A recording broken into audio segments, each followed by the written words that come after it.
আমার আল্লাহ মেয়েদের জন্য একটা পুরস্কার রেখেছে। সেটা কি? সেটা হলো এই পুরুষদের থেকে মেয়েদের জান্নাতে যাওয়া অনেক সোজা। এই কথাটা শুনে আমি দেখেছি মেয়েরা খুব খুশি হয় সব জায়গায়, আমরা আগে জান্নাতে যাব। কিন্তু তার পরের কথা হলো, আমার নবী মিরাজে গিয়ে দেখলেন সেখানে জাহান্নামের মধ্যে 70 জন নারী সমান মাত্র 16 জন পুরুষ পড়ে। কেন? যে মেয়েদেরকে আল্লাহ জান্নাত সোজা করলেন সেই মেয়েরা জাহান্নামে এত বেশি পড়ে আছে কেন?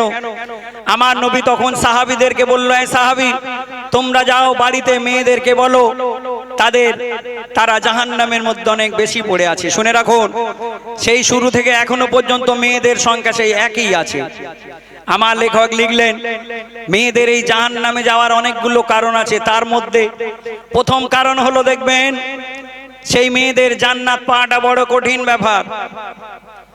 যে মেয়েরা রাস্তাঘাটে, বাজারে, দোকানে, বাপের বাড়ি, ডাক্তারখানা ইত্যাদি ইত্যাদি জায়গায় ছেলেকে স্কুলে নিয়ে যাওয়া, যে মেয়েরা দেখবেন বিনা পর্দায় ঘোরাফেরা করবে রাস্তাঘাটে, তাদের জন্য জান্নাত পাওয়াটা বড় কঠিন ব্যাপারে। আমার কথা নয়, হাদিস কোরআন বলছে, এই নারী, তোমাদের পর্দা হলো সর্বপ্রথম অলংকার। সুতরাং যে মেয়েরা বেপর্দা ভাবে ঘোরাফেরা করবে তাদের জন্য জান্নাত পাওয়াটা বড় কঠিন ব্যাপার। তারপরে দ্বিতীয় স্টেপ হলো, মেয়েদের জন্য জান্নাত পাওয়া বড় কঠিন ব্যাপার। সেই নারীদের জন্য জান্নাত পাওয়াটা বড় কঠিন যে মেয়েরা দেখবেন গলার আওয়াজ বড্ড জোরে। এখানে তো মেয়েরা ভালো। আমি সেদিনে লক্ষ্মীকান্তপুরে একটা প্রোগ্রামে গিয়েছিলাম, দুর্গাপুর বলে। মেয়েদের দিক থেকে এত গুনগুন গুনগুন এত আওয়াজ আসছে, একটা মাছ বাজারে অত আওয়াজ হয় না।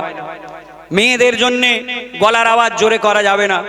পাড়ার মধ্যে দেখবেন যদি বউ আর শাশুড়ির একবার ঝগড়া বাঁধে, পাড়ারে মাথা থেকেও মাথা পর্যন্ত খবর চলে যায়, বলে পল্টুর মা আর পল্টুর বউয়ের ঝগড়া বেঁধেছে।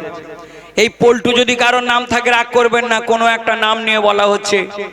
মেয়েদের গলার আওয়াজ জোরে করা যাবে না, আমার আল্লাহ নারাজ হয়ে যায়। আমার নবী নিষেধ করলেন, প্রয়োজনে কথা বলতে হবে যেন পর পুরুষের কানে না যায়। তাই আমার লেখক লিখলেন, এই নারী তোমার কণ্ঠের আওয়াজ জোরে হলে আল্লাহ নারাজ। জাহান্নামে নারী দুনিয়ায় চেনার উপায়, যাদের কণ্ঠ জোরে হয়। আর নারী যদি জোরে আওয়াজ করার হুকুম পেত, এদের আজান দেওয়া যায় যে হতো।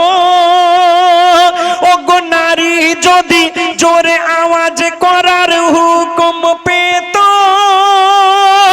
এদের আজান দেওয়া যায় যে হতো।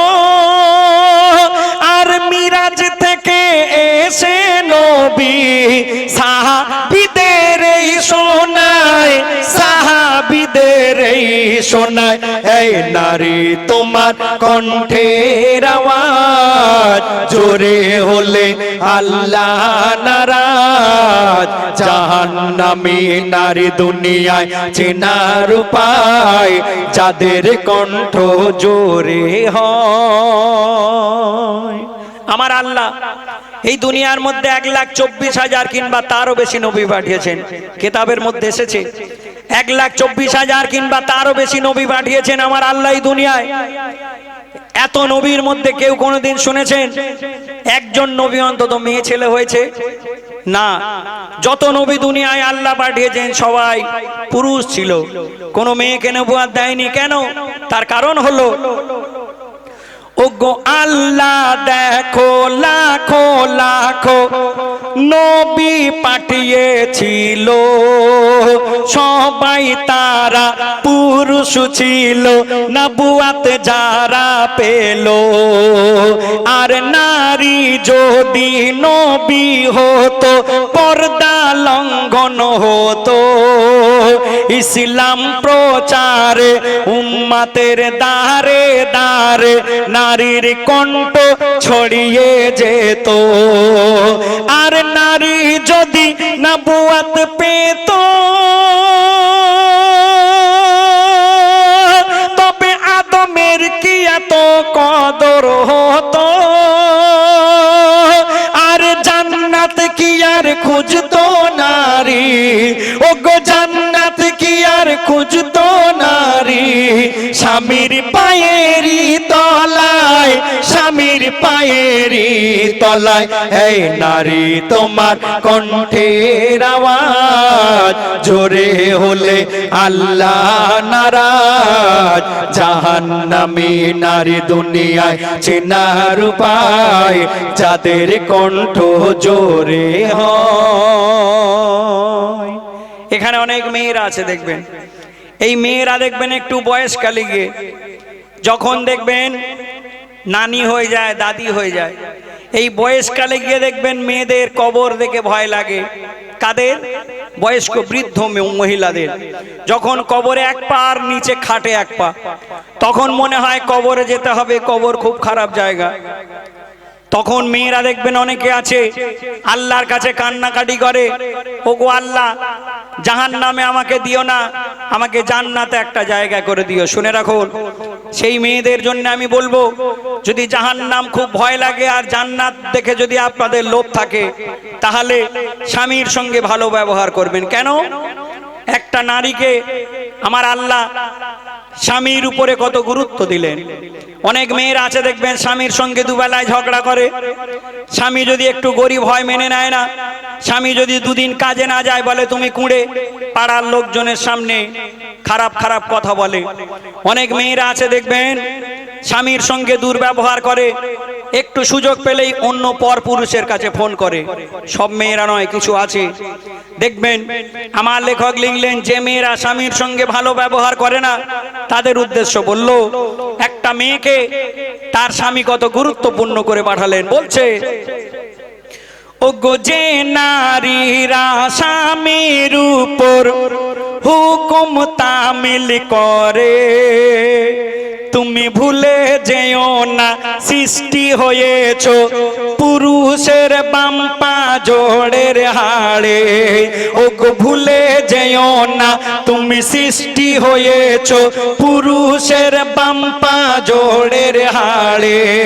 ওগো শোনো নারী, স্বামীর সেবায় তুমি এত সম্মান পাবে, আর যার কারণে কাটুরি আর বিবি সবার আগে জান্নাতে যাবে, ওগো যার কারণে কাটুরি আর বিবি সবার আগে জান্নাতে যাবে।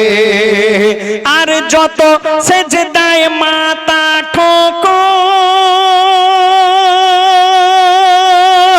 আর আল্লাহ আল্লাহ যত ডাকো, জান্নাতের দরজায় আটকে যাবে, ওগো জান্নাতের দরজায় আটকে যাবে।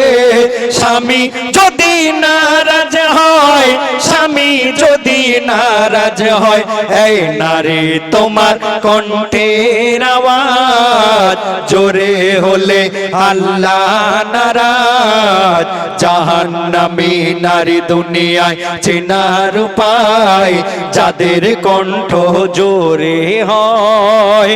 আর নারী যদি জোরে আওয়াজ করার হুকুম পেত, এদের আজান দেওয়া যায় যে হতো, আর মিরাজ থেকে এসে নবী সাহাবীদের শোনায়, সাহাবীদের শোনায়, সাহাবীদের শোনায়, সাহাবীদের এই শোনায়। আজকে দেখবো শয়তানকে হারিয়ে মাকে কতজন জিতিয়ে দেয়। মাকে ভালোবাসতে ভিডিওতে লাইক করে চ্যানেলটিকে সাবস্ক্রাইব করো, আর যদি আপনি আপনার মাকে না ভালোবাসেন কমেন্ট করে শয়তানকে জিতিয়ে দেবেন।